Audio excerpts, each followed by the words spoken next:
Cerita novel dimanjakan oleh Presiden bab 696-700. Ojo lali di subscribe ya lur, yuk gasken. Bab selanjutnya bab 696 penjahit Feng. Sebaliknya, memutar matanya dan membungkuk untuk tersenyum. Ayah, ibu, kalian, memenangkan jackpot hari ini. Mereka mendongak, bingung, dan bertanya, apa maksudmu? Apa jackpotnya? Penjahit Feng tersenyum tidak ramah. Hei, jika kamu tidak menang, mengapa kalian berpelukan begitu erat? Sepertinya mereka takut melarikan diri. Wah, itu terlihat aneh. Feng Xinglang, Lon Ying, mereka melepaskan satu sama lain secara serempak, dan Feng Xinglang membersihkan wajahnya dengan batuk, terlihat sedikit tidak nyaman, lalu memelototinya lagi. Omong kosong apa? Kami sedang menonton TV di sini. Penjahit Feng mengangguk sambil berpikir, oh, menonton TV, tapi menurutku tidak perlu memegangnya sekencang itu. Lon Ying tidak bisa menahan diri dan mengambil bantal dengan tangan terangkat dan melemparkannya ke arahnya. Kaulah yang terlalu banyak bicara, ayo cuci tangan, jangan ganggu urusan orang dewasa. Penjahit Feng mengambil bantal di satu tangan, tahu bahwa dia menjengkelkan ibu kepala sekolah, dan tidak berani berbicara omong kosong lagi. Dia bahkan tersenyum, oke, aku pergi. Setelah itu, dia kabur dalam sekejap. Ketika dia dan Feng Yan keluar setelah mencuci tangan, dia melihat ayah dan ibunya sudah duduk bergandengan tangan di meja makan. Malam telah disajikan, dan makanan hari ini jauh lebih banyak dan indah dari biasanya. Penjahit Feng juga sangat memperhatikan beberapa hidangan yang tampak seperti hasil karya ibunya. Dia tidak bermata cerah, tampaknya dia benar, sesuatu yang benar-benar terjadi hari ini. Ibuku, yang tidak pernah memasak banyak, sebenarnya memasak semuanya sendiri. Dan kemudian memikirkan tentang penampilan intim dari dua orang yang duduk di sofa tadi, penjahit Feng memiliki tebakan yang kabur dan berani di dalam hatinya. Di sisi lain, Feng Yan benar-benar merasakan sesuatu yang aneh. Dia tidak ingin bermain-main dengannya di depan penjahit Feng, jadi dia tidak mengakuinya. Tetapi kenyataannya, bagaimana dia tidak bisa melihat bahwa hari ini, apakah itu Lon Ying atau Feng Xinglang, keduanya berbeda dari biasanya. Tapi perubahan itu jelas bagus, jadi dia tidak khawatir. Bahkan tidak terlalu cemas, mereka tiba-tiba memanggil diri mereka sendiri dan penjahit Feng kembali, berpikir bahwa mereka tidak ingin menyembunyikannya dari mereka hanya untuk memberitahu mereka. Benar saja, setelah mereka berada di atas meja, Feng Xinglang meminta seseorang membuka sebotol anggur dan menuangkan sedikit untuk masing-masing. Lon Ying menuang secara alami, dan Feng Xinglang tidak bisa minum, jadi dia menggantinya dengan air. Aku menelpon kalian kembali hari ini karena sudah lama sekali sejak kita benar-benar berkumpul sebagai keluarga berempat. An Qiao mendengar bahwa dia pergi ke luar negeri untuk studi lebih lanjut dan tidak ada di rumah hari ini, tapi Evelyn juga sedang syuting kan? Penjahit Feng menganggukkan kepalanya ketika dia mendengarnya bertanya, ya, dia pergi ke kota selatan, bukan Kyoto. Baru kemudian Feng Xinglang tersenyum, itu benar-benar bukan kebetulan, saya akan mengatakan, memintanya dan An Qiao untuk datang bersama, tetapi mereka tidak ada di sini, kalau begitu, lain kali. Saat dia mengatakan ini, sudut matanya tidak menatap bebas ke Lon Warbler. Lega rasanya melihat tidak ada ekspresi ketidaksenangan di wajahnya. Dia melanjutkan segera setelah itu, selain reuni keluarga, ibumu dan aku punya pengumuman untuk kamu. Penjahit Feng dan Feng Yan begitu tercengang sehingga mereka berdua menghentikan sumpit mereka secara bersamaan. Apa itu? Penjahit Feng bertanya. Saya tidak yakin apakah saya akan dapat melakukannya, tetapi saya tidak yakin apakah saya akan dapat melakukannya, dan saya tidak yakin apakah saya akan dapat melakukannya. Lakukan itu, keluarga akan ada di tanganmu mulai sekarang. Penjahit Feng dan Feng Yan sama-sama terkejut pada saat bersamaan. Bagaimana saya bisa membayangkan bahwa ini akan menjadi apa yang akan dia umumkan? Sementara itu, Feng Yan tidak terlihat, dan saat penjahit Feng bereaksi, dia hanya berdiri dan berkata dengan heran, kalian akan melakukan perjalanan, dan berkeliling dunia, mengapa begitu tiba-tiba? Lon Ying menatapnya kosong. Apa maksudmu tiba-tiba? Kami sudah lama ingin pergi. Oke, itu baru saja diseret oleh kalian berdua bajingan. Namun, penjahit Feng biasa dimarahi, jadi tidak masalah untuk mendengarnya. Feng Yan tahu bagaimana menjadi sopan sejak dia masih muda, dan pertama kali dia dipanggil kelinci, wajahnya sedikit menegang. Penjahit Feng tersenyum, oke, kalian pergi saja, saya merasa terlalu tiba-tiba, hanya sedikit bingung tiba-tiba. Lon Ying mencibir, apa kamu pikir sudah terlambat bagiku untuk memberitahumu sekarang? Apakah mengherankan ayahmu dan aku harus menyambutmu berbulan-bulan sebelumnya ketika kita ingin pergi ke suatu tempat? Penjahit Feng takut akan mulut pisau ini dari ibunya. Dia bahkan mengibarkan bendera putih dan memohon belas kasihan. Saya tidak berani, sama sekali tidak berani. saya senang Anda bersedia memberitahu saya sekarang, dan Anda dapat yakin bahwa saat Anda pergi, saudara laki-laki saya dan saya akan mengurus rumah dan perusahaan dengan baik dan tidak pernah mengalami masalah. Kali ini, Feng Yan tidak menjatuhkannya, tanda setuju diikuti. Melihat serius pada ayah dan ibunya, dia berkata, "Ayah, Bu, kamu telah bekerja keras selama ini, bersenang-senanglah kali ini, tidak perlu mengingat keluarga." Feng Xinglang menjulurkan kepalanya dan tersenyum. "Bagus, dengan kamu mengatakan itu, aku lega." Lon Ying selalu melakukan apa yang dia katakan dan temperamen yang berapi-api. Segera setelah tur diputuskan, rute diatur. Bagaimanapun, mereka mencoba untuk berkeliling dunia, dengan banyak pengaturan yang harus dibuat di antaranya, dan mereka tidak akan dapat berangkat dalam waktu dekat. Jadi, kebetulan Feng Xinglang pulih dari luka-lukanya selama ini, jadi dia pergi ke depan dan mengatur ini, tanpa ragu. Setelah semuanya dan detailnya diatur, tubuh Feng Xinglang telah pulih hampir sepenuhnya. Karena operasi dokter sangat sukses, tidak ada komplikasi. Mereka mengucapkan selamat tinggal kepada anak-anak dan teman-teman mereka dan pergi dengan pesawat hari itu. Hari itu, penjahit Feng dan Feng Yan yang pergi ke bandara untuk menurunkan pesawat bersama-sama, dan dia menghela napas bersama Feng Yan saat melihat punggung mereka saat mereka pergi. "Saudaraku, menurutmu kapan kita akan setampan ayah dan ibu? Seberapa romantis rasanya pergi begitu saja?" Feng Yan menoleh untuk menatapnya dengan jijik di matanya. "Denganmu, lupakan saja, tidak pernah mau dalam hidup ini." Penjahit Feng melihat punggung saudaranya sendiri saat dia pergi. Dia mendengus jijik dan melambaikan tinjunya di udara lagi dalam goyangan virtual. Setengah lusin kali sebelum dia berkata, "Tidak yakin, siapa yang ingin mengikuti Anda? Saya sedang berbicara tentang istri saya." Malam itu, setelah penjahit Feng kembali ke rumah, dia berbicara dengan Evelyn tentang hal itu. Film baru Evelyn telah berakhir beberapa hari dan memiliki jeda 3 hari yang langka akhir-akhir ini. Ketika saya mendengar bahwa mereka aman di pesawat, saya juga mengangguk dan berkata, "Kedengarannya romantis, tapi saya yakin akan ada banyak bahaya di sepanjang jalan, jadi Anda harus ingat untuk menelepon dan mengawasi mereka." Bab 697 Penjahit Feng mendengarkan dan melambaikan tangannya tanpa peduli di dunia. "Jangan khawatir tentang itu, aku memberitahumu, ayahku ada di sini, dan jika aku bahkan tidak bisa menangani sesuatu yang tidak bisa dia tangani, maka lebih tidak berguna untuk khawatir." Evelyn memikirkannya, jadi, tidak ada lagi yang bisa dikatakan. Di sisi lain, setelah Jenny mengurus bisnis perusahaan, dia memesan tiket ke F untuk meninggalkan negara itu. Ketika Biden Lu mengetahui hal ini, dia bertanya padanya apa yang dia lakukan. Jenny menghalanginya dengan alasan bisnis, tetapi pada kenyataannya, dia ada di sana karena kesepakatan terakhir yang dia buat dengan Gu Xiqian, dan sekarang waktunya telah tiba untuk bertindak. Biden Lu tidak tahu tentang masalah ini. Dia juga tidak bermaksud untuk memberitahu Biden Lu. Bagaimanapun juga, hubungan antara keluarga Gu dan Lu sangat rapuh saat ini. Dia dan Gu Xiqian hanya transaksi yang timbul dari nama sebelumnya, tidak ada hubungannya dengan statusnya sebagai Nyonya Lu.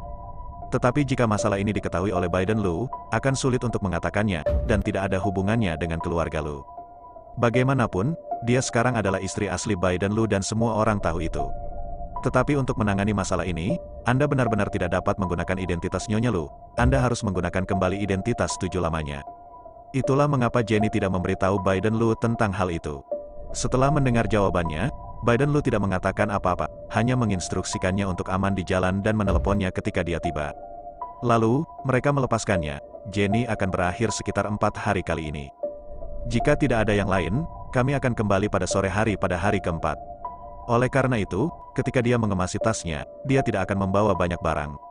Dengan cepat mengemasi tasnya, dia pertama kali turun ke kamar kompetisi kecil untuk memeriksa bayinya. Saat ini, sudah siang dan anak itu sedang tidur siang. Anak berusia 2,5 tahun itu tampak merah muda dan tidur nyenyak. Dia membungkuk dan dengan penuh kasih menciumnya di wajah kecil merah mudanya, dan berbisik, "Mommy akan melakukan perjalanan bisnis kali ini. Kamu harus mendengarkan ayah dan bibi di rumah, dan jangan nakal oh." Saya tidak tahu apakah itu sensasi ibu anak, tetapi alis anak itu bergerak dan mulut kecilnya tersumbat 2 kali, seolah-olah menanggapi dia. Jenny tersenyum melihatnya. Setelah mengucapkan selamat tinggal pada Little Kompetisi, dia pergi ke kamar Anne untuk menemuinya lagi. Anne tumbuh dewasa sekarang dan menjadi semakin terbuka. Pada usia 7 tahun, gadis kecil itu sudah mulai terlihat cantik, dan alisnya yang tebal terlihat sangat manis. Saat ini, dia juga sedang tidur siang di kamarnya. Tetapi bagaimanapun juga, seorang anak berusia 7 tahun masih tidak sama dengan anak berusia 2 tahun, yang tampaknya tertidur di permukaan seolah-olah dia penurut, tetapi pada kenyataannya tidak tertidur, sama sekali. Aku berguling di tempat tidur membaca komik putri favoritku dan tidak mau tidur. Ketika Jenny masuk, matanya ditutup di bawah selimut. Di sebelahnya, pelayan yang merawatnya melihatnya masuk dan tersenyum tak berdaya padanya. Jenny melambaikan tangannya dan membiarkannya keluar. Kemudian, sebelum duduk di tepi ranjang, "Annie, kamu sudah tidur?" Dia bertanya dengan lembut, tidak ada gema dari selimut, dan tonjolan di tengah kapas merah muda lembut menutupi bahkan kepala. Jenny agak tidak berdaya saat melihatnya. Aku mengulurkan tangan dan menarik selimutnya, tetapi sebuah kekuatan kecil menarik punggungnya seolah-olah dia tidak benar-benar ingin keluar. Jenny tidak bisa menahan tawa. "Annie, jangan tutupi kepalamu seperti itu, kamu akan bosan." Masih di bawah selimut, tidak ada suara yang keluar dari yang lama. Jenny tahu bahwa dia tidak tidur, dan ini tidak lebih dari mendengar bahwa dia akan pergi lagi dan bermain-main dengan anak kecil dengannya. Jenny mendesah tak berdaya, "Annie, jika kamu tidak keluar, aku pergi. Kamu tidak akan melihatku di sana selama berhari-hari ketika aku pergi. Apakah kamu akan merindukanku? Bagaimana jika aku masih merindukanmu meskipun kamu tidak merindukanku? Annie, apa kamu yakin tidak akan melihatku lagi?" Jenny membujuk dengan gonggongan lembut. Setengah lusin kali, selimut akhirnya bergerak, dan tak lama kemudian, sebuah kepala kecil yang bagus muncul. Anne menatapnya dengan mata kristal lebar dan mengempiskan mulutnya dengan kesal. "Apakah kamu mengatakan yang sebenarnya? Kamu akan benar-benar merindukanku saat kamu pergi?" Jenny tidak menahan diri dan tertawa terbahak-bahak. Dia menarik Anne dari selimut dan ke dalam pelukannya. "Annie-ku yang konyol, kamu adalah kekasih Mommy, tentu saja Mommy akan merindukanmu." Anne menatapnya dengan perasaan jengkel, "Tapi kamu sudah lama tidak bersenang-senang denganku. Ini ulang tahunku dalam beberapa hari, dan kamu akan pergi sekarang." Saat aku mengatakan itu, mataku berlinang air mata. Jenny tampak patah hati, bahkan memeluknya, menenangkannya saat dia menyeka air matanya. "Annie, maafkan aku Mommy sibuk dan tidak punya waktu bersamamu. Tapi jangan khawatir, ulang tahunmu akhir pekan depan ya. Mommy berjanji akan kembali nanti, akhir pekan untuk menghabiskan ulang tahunmu bersamamu, oke?" Anne mengerutkan bibir dan tidak berbicara. Jenny Jing memikirkannya, dan hanya bisa menjelaskan dengan suara yang bagus. "Sebenarnya begini, Mama dan seorang teman ada janji untuk bertemu di luar negeri 2 hari lagi. Janji ini sudah lama sekali, dan kamu tidak ingin ibu menjadi orang yang membatalkan janji, kan?" Anne memiringkan kepalanya ke belakang dan menatapnya. "Apakah ini pertunangan yang sangat penting?" Jenny mengangguk berat. "Yah, itu penting. Mereka telah menyelamatkan hidupku, dan tanpa mereka, aku tidak akan berada di tempatku sekarang." Anne berkedip, seolah dia mengerti sesuatu. Dia mengangguk. "Baiklah, silakan, tapi kembalilah sebelum ulang tahunku."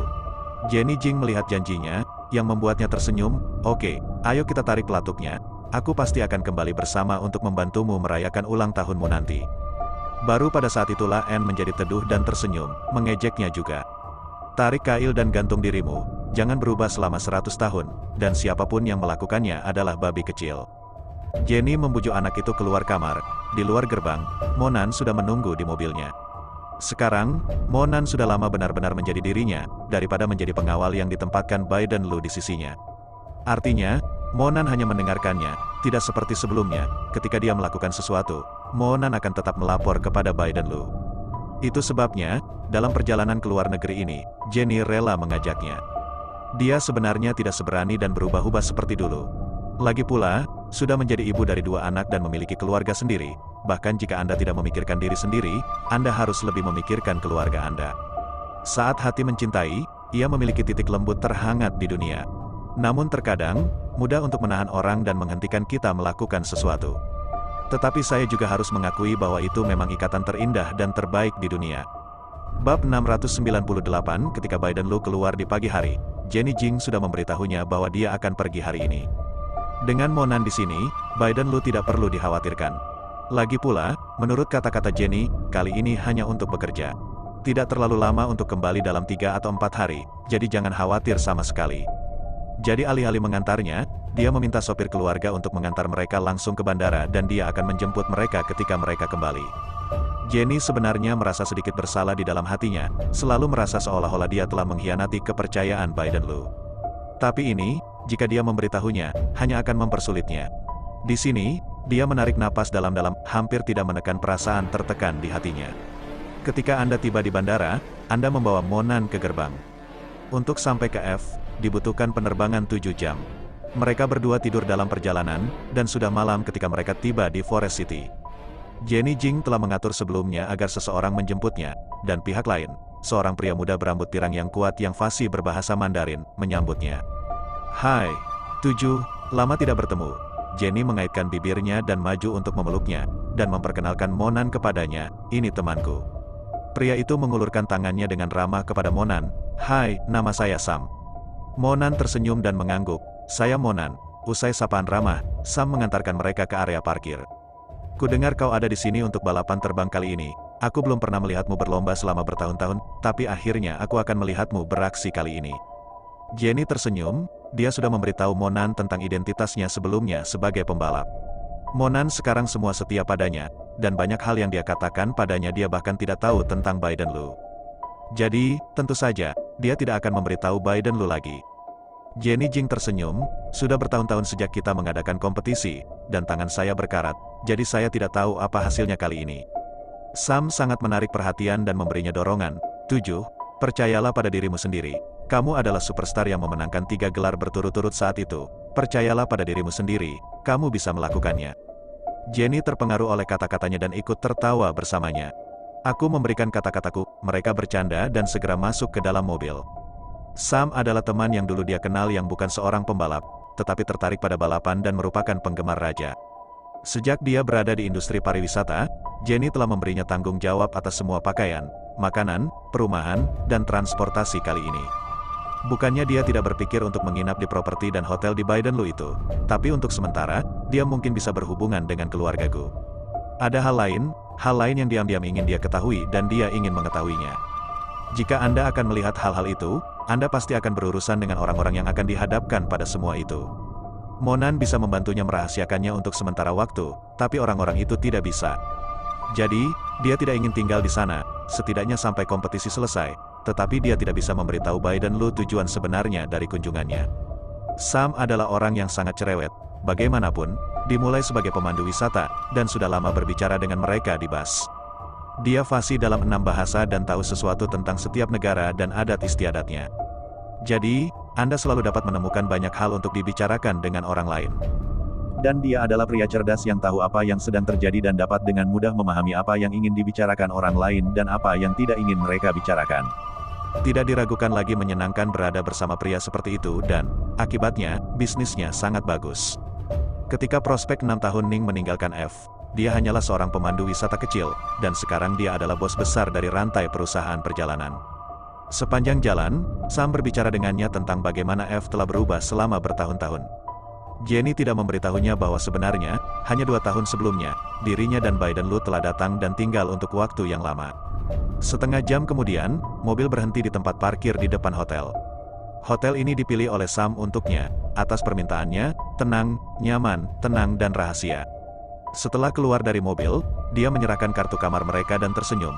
Selamat tinggal di sini sebentar, dan jangan ragu untuk menelepon saya jika Anda memiliki pertanyaan. Jenny dengan tulus berterima kasih, terima kasih atas masalah Anda. Sama-sama, setelah Sam menurunkan mereka di hotel, mereka tidak tinggal lama dan segera pergi.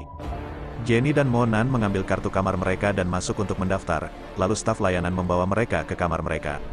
Saya harus mengatakan bahwa Sam cukup dapat diandalkan dalam melakukan sesuatu. Baik kamar dan hotel dipilih sesuai dengan keinginannya. Hotel bintang 5, tak perlu dikatakan nyaman, dan yang terpenting, lingkungan yang sangat bagus. Sesuai dengan apa yang dia katakan, sangat sepi, tenang, dan karena ini adalah resort pribadi, masih ada kerahasiaan tingkat tinggi. Setelah Jenny dan Monan memeriksa kamar masing-masing bersama untuk memastikan tidak ada yang salah, ini adalah satu-satunya saat mereka meletakkan barang bawaan mereka. Karena penerbangan selama 7 jam yang panjang, 2 orang telah tidur dan tidak makan di tengah perjalanan. Jadi setelah mengantarkan tas mereka, mereka pergi mencari makanan terlebih dahulu.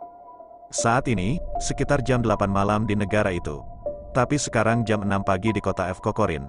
Jet lag jelas merupakan salah satu faktor, tetapi Jenny terbiasa berlarian selama beberapa tahun terakhir.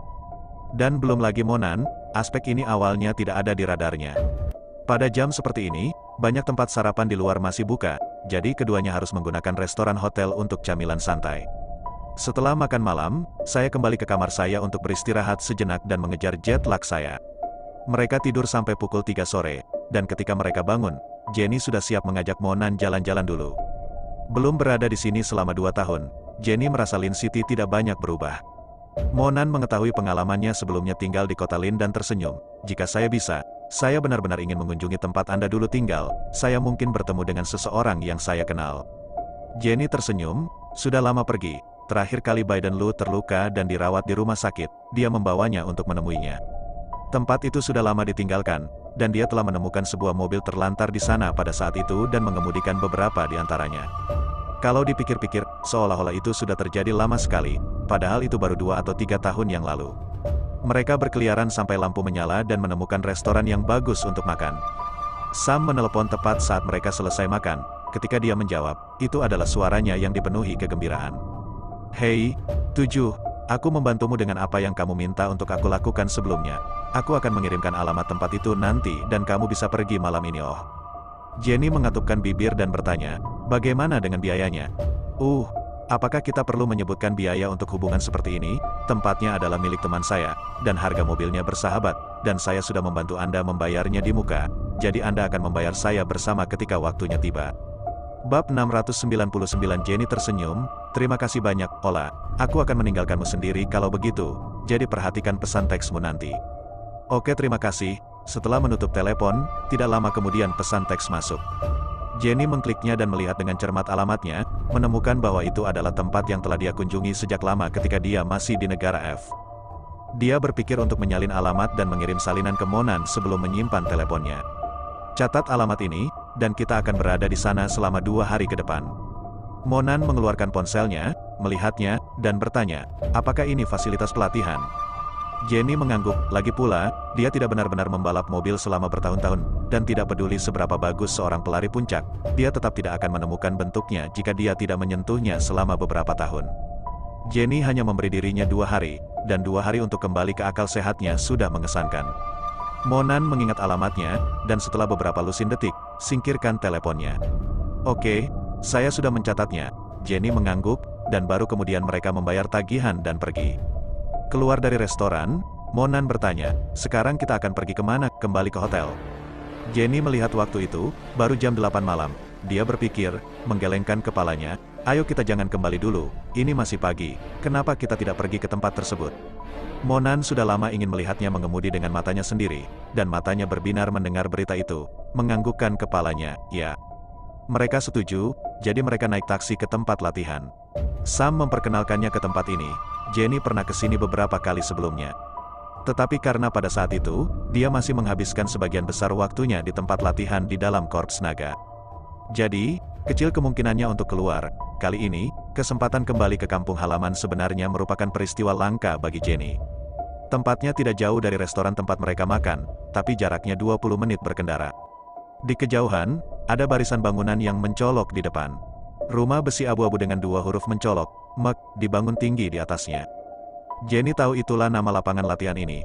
Saya pernah mendengar bahwa mereka juga memiliki grup balap sendiri, dan telah memenangkan beberapa kali posisi yang signifikan, tetapi tidak seperti grup lain.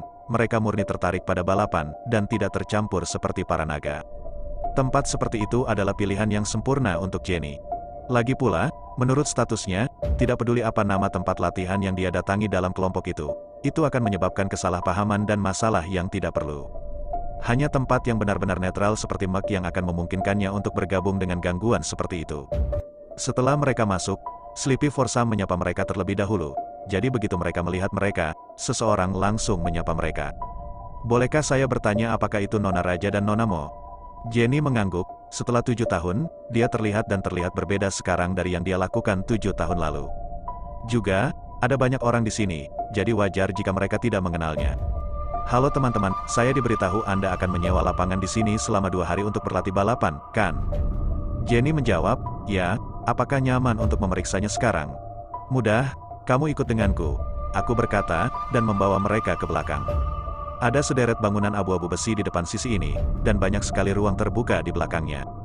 Semuanya adalah driving range, ada sejumlah besar mobil balap dengan berbagai warna yang diparkir di sebelah kiri.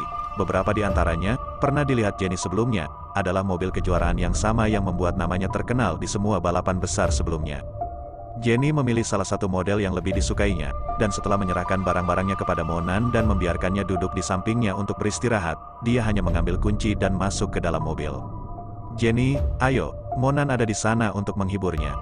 Jenny tersenyum padanya dan memberinya pandangan penuh pengertian. Kemudian mesin dihidupkan dan mobil langsung mati dengan kecepatan anak panah. Keuntungan terbesar mengemudi di Jenny adalah kecepatannya. Cepat, belok cepat, cepat dan mantap, luar biasa dan indah. Di masa lalu, Gusikian pernah berkata bahwa dia memiliki bakat luar biasa dalam balapan. Meskipun saya tidak mulai belajar sampai saya berumur 18 tahun, itu adalah teknik yang lebih baik dan lebih stabil daripada apa yang orang mulai pelajari ketika mereka berumur 13 atau 14 tahun. Saya harus mengatakan, dia benar-benar jenius dalam hal ini. Di landasan pacu berbentuk Z, mobil Jenny bagaikan daun indah yang berjatuhan, melayang mulus dan indah tertiup angin. Setiap belokan, setiap lintasan, bahkan setiap garis lurus terbuka, disertai gaya tajam yang unik miliknya. Monan duduk di samping area tampilan dan menatap lurus ke arahnya. Ini adalah pertama kalinya dia benar-benar menonton Jenny balapan mobil. Kamu sangat tampan. Jika Jenny yang biasa duduk di kantor adalah bunga magnolia yang hangat seperti giok, maka saat ini duduk di dalam mobil, berlari kencang di trek, adalah mawar liar yang panas. Kecepatan, gairah, darah panas yang mendidih, sepertinya itu juga terbakar dengan setiap gerakan tubuhnya. Monan duduk di antara penonton, sangat bersemangat sehingga jika dia tidak khawatir bahwa ada begitu sedikit orang sekarang karena dia akan sedikit malu untuk memanggil, dia ingin berteriak saat itu juga. Ah, keren banget, bagaimana Jenny bisa begitu tampan dan begitu. Ini sangat bukan. Monan sangat bersemangat. Namun Jenny Jing, yang saat ini sedang duduk di dalam mobil, sedang dalam suasana hati yang agak tertekan. Itu benar-benar terlalu lama di luar latihan dan berkarat. Ada beberapa gerakan barusan yang hampir salah, yang akan baik-baik saja di waktu normal, tetapi jika ini adalah pertandingan profesional top, itu akan menjadi bahan tertawaan. Kalah adalah hal terbaik berikutnya, ditertawakan, itu agak memalukan. Jenny tidak ingin kalah, apalagi kehilangan muka. Oleh karena itu, dia perlu berlatih lebih keras dalam waktu terbatas yang dia miliki dalam 2 hari terakhir. Jadi, malam itu, dia berlatih hingga hampir tengah malam. Setelah 4 jam latihan penuh, seluruh pakaian Jenny basah oleh keringat saat dia keluar dari mobil. Monan sangat senang melihatnya pada awalnya, tetapi pada akhirnya, semakin dia melihatnya, semakin dia menjadi tertekan. Tuhan tahu, sekarang Raja Ning memiliki rekam jejak dan pengalaman yang bagus, dia akan berlatih keras untuk memulai lagi. Kemudian, ketika dia baru berusia 18 tahun dan baru memulai di industri ini, seberapa keras dia harus bekerja untuk naik ke posisi itu. Manusia biasanya hanya melihat kemuliaan dan cahaya si jenius, tetapi tidak, kerja keras dan keringat yang dia berikan di balik layar. Tidak ada yang disebut jenius yang benar-benar berhasil tanpa kerja keras dan latihan setelah Tuhan memberinya hadiah. Bakat hanyalah tiket menuju kejuaraan, tetapi bukan kemampuan untuk mendapatkannya. Setiap orang yang cukup beruntung untuk mencapai puncak itu telah bercampur dengan bakat 1% dan keringat 99%. Bab 700 memikirkan hal ini, Monan hanya merasa lebih tertekan. Melihatnya keluar dari mobil, dia bahkan menyapanya.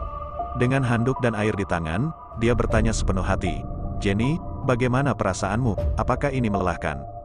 Jenny menatapnya dan menggelengkan kepalanya sambil tersenyum, "Baik. Kelelahan ada di dalam tubuh, tetapi kenyamanan psikologis terkadang terjadi untuk meredakan penderitaan fisik ini." Ketika dia pertama kali mulai berlatih, dia merasa sedikit aneh. Tapi setelah 4 jam berlatih, rasanya sudah jauh lebih baik. Dan meski belum kembali ke puncak, setidaknya jauh lebih baik. Dia yakin bahwa jika dia berlatih dengan rajin selama 2 hari ke depan, dia akan bisa kembali ke performa terbaiknya. Berpikir seperti ini, Jenny bertanya, "Jam berapa sekarang?" Monan melihat waktu, ini baru lewat tengah malam. Jenny mengangguk, "Sudah larut, ayo kembali." "Baik." Mereka mengemasi barang-barang mereka, mengembalikan mobil kepada orang yang bertanggung jawab untuk menerimanya, dan kemudian bersiap untuk pergi. Tetapi orang yang telah menerimanya sebelumnya, setelah menonton latihan Jenny, sekarang benar-benar tercengang. Dia menatap tidak percaya pada wanita di depannya, mulutnya cukup terbuka untuk menaruh telur di dalamnya. "Siapa namamu? Siapa namamu? Bukankah aku pernah melihatmu balapan ke suatu tempat?" Jenny tersenyum dan sedikit ragu-ragu, tidak memberikan nama kode lamanya. Dia tersenyum murah hati dan berkata, "Nama saya Jenny." 7. Itu adalah nama kode untuk Korps Naga, tetapi saat ini, dalam situasi non-kompetisi, dia lebih suka menggunakan nama aslinya. Itu murah hati, tidak berantakan, dan tidak mengganggu. Pria itu mengendus dan memikirkannya dengan sedikit tatapan. "Saya tidak ingat pernah melihat nama di kompetisi besar manapun. Hanya berasumsi bahwa dia adalah pendatang baru dengan bakat hebat, jadi tidak terlalu memikirkannya." Dia mengacungkan jempol kepada Jenny dan memuji, "Kamu mengemudi dengan luar biasa. Kamu akan memenangkan hadiah jika kamu mengikuti kompetisi." Jenny tersenyum, "Terima kasih," menyampaikan kata-kata keberuntungan Anda. Baru saat itulah kedua pria itu pergi. Sudah hampir jam 1 ketika kami kembali ke hotel. Setelah berlatih sekian lama di malam hari dan menghabiskan banyak tenaga, Jenny sedikit lapar. Monan memesan makanan ringan untuk mereka masing-masing sebagai camilan tengah malam. Setelah makan, dia pergi mandi, dan ketika dia pergi tidur, tepat jam 2. Jelas tubuhnya sudah lelah, dan jet lag yang dikombinasikan dengan intensitas tinggi dari latihan telah menguras hampir semua energi dari tubuhnya. Tapi sekarang, saat dia berbaring di tempat tidur, dia kesulitan tidur. Dia mengangkat teleponnya dan melihat bahwa Biden Lu telah mengirim pesan teks pada pukul 8, menanyakan apakah dia sudah makan dan apa yang dia lakukan. Pada saat itu, dia sedang mengemudi dan tidak ingin menjawab terlalu banyak, jadi dia bilang dia sudah makan dan berkumpul dengan Monan. Mungkin takut mengganggunya, pria itu hanya menjawab, "Berhati-hatilah," dan kemudian tidak mengirim pesan lagi. Dia keluar dari pesan teks dan melihat-lihat foto lagi. Selama bertahun-tahun, dia dan Biden Lu serta kedua anaknya telah mengambil banyak foto. Album telepon hampir penuh, keluarga itu dekat, hangat, dan bahagia pada pandangan pertama.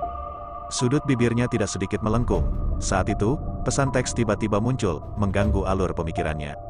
Sekilas, itu dikirim oleh Gus Sikian, wajahnya langsung jatuh dan dia mengklik pesan teksnya, hanya untuk melihat bahwa itu adalah informasi peserta untuk kompetisi FLYING ini. Terkadang, sebuah permainan penting untuk diketahui tentang lawan Anda. Mengetahui kepribadian gayanya dan kebiasaan bermainnya terkadang bisa menjadi kunci untuk menang. Inilah artinya mengetahui musuh dan mengetahui bahwa Anda tidak akan terluka dalam 100 pertempuran. Jenny melihat secara umum dan menemukan bahwa dua dari mereka adalah pemain lama yang dia kenal sebelumnya. Saat dia masih berkompetisi, mereka telah menekannya dengan keras dan tidak memiliki kesempatan untuk berguling. Tidak sampai dia kembali dan pensiun dari perlombaan, mereka keluar sebagai juara dan memenangkan beberapa kejuaraan berturut-turut. Beberapa lainnya, semua pemain baru, dia melihat dari kompetisi, tetapi belum benar-benar melihat secara langsung. Tetapi dia memiliki gagasan yang lebih baik tentang gaya umum orang-orang ini. Setelah memperkirakan dalam benaknya, Jenny merasa kali ini tidak banyak masalah, memikirkannya, mencari nomor Gus Sikian, dan memanggilnya. Saat ini pagi hari di negara ini, Kuskan sedang sarapan di rumah. Rutinitasnya adalah terlambat tidur, tipe terlambat bangun, tetapi paling lambat pukul 10, jadi saat ini dia duduk di meja, menyantap sarapan yang baru saja dibeli asistennya dari luar. Telepon Jenny berdering dan dia mengangkat alis, tampak terkejut. Kemudian, dengan senyuman di bibirnya, dia mengambilnya dan menekan sambungkan. "Little Seven masih menelepon adikku di tengah malam, apakah kamu merindukannya karena kamu tidak bisa tidur sendirian?" Begitu dia terhubung, Jenny tidak bisa membantu tetapi memutar matanya karena kata-katanya yang tidak ortodoks. Tidak mau repot-repot berbicara dengannya, saya langsung ke pokok permasalahan dan berkata, menanyakan sesuatu. Gus Sikian menyesap susu perlahan dan bertanya, "Ada apa? Ketika Anda menyelamatkan saya dari laut 9 tahun yang lalu, Anda mengatakan bahwa orang-orang yang melukai saya memiliki tanda api di bagian belakang leher mereka. Apakah itu benar?" Jari Gus Sikian memegang cangkir sedikit. Surai gelap menyelinap dari matanya dan dia tertawa kecil. "Kenapa kamu tiba-tiba berpikir untuk menanyakan itu?" "Kusken, aku ingin menemukan orang-orang itu. Aku ingin tahu siapa yang mencoba membunuhku sejak awal, dan apa yang terjadi dengan ingatanku tentang bulan-bulan aku menghilang. Aku telah membantumu kali ini, maukah kamu membantuku dengan memberitahu saya semua yang Anda tahu?" Kusken diam, jari-jari ramping dengan lembut mengusap tepi kaca, menatap ke sana, terang dan gelap. 7. Itu saja di masa lalu, kamu sangat bahagia sekarang, jadi mengapa mengejar apa yang disebut kebenaran, apakah itu benar-benar penting? Jenny mengerutkan bibir, dia tahu bahwa Gus Sikian bukanlah orang yang akan membuka mulutnya dengan mudah. Pria ini adalah permukaan yang berangin dan tidak berbentuk, tetapi pada kenyataannya, pikirannya dalam dan tidak dapat diprediksi. Mencoba membuka mulutnya tanpa pengungkit tertentu lebih sulit daripada kelihatannya. Berpikir tentang itu, dia sedikit menunduk dan tiba-tiba berkata, "Mengapa kamu ingin memenangkan kompetisi terbang ini?" Gus Sikian terkekeh ringan, "Apakah si kecil Seven mencari chip tawar-menawar untuk membuat kesepakatan denganku?" Jenny berhenti sejenak. Bagaimanapun, dia telah mengajarinya dengan tangan, dan dia benar-benar tidak punya tempat untuk bersembunyi di depannya dalam banyak kasus. Dia menghela napas, tidak repot-repot berjuang. "Ya, saya ingin membuat kesepakatan dengan Anda, saya tidak memiliki pengaruh lain selain menukar Anda untuk turnamen ini. Saya tidak tahu betapa pentingnya turnamen ini bagi Anda, semua. Saya tahu bahwa persentase bonus 20% yang Anda miliki tidak terlalu penting bagi saya. Lagi pula, Anda tahu, saya tidak kekurangan uang saat ini.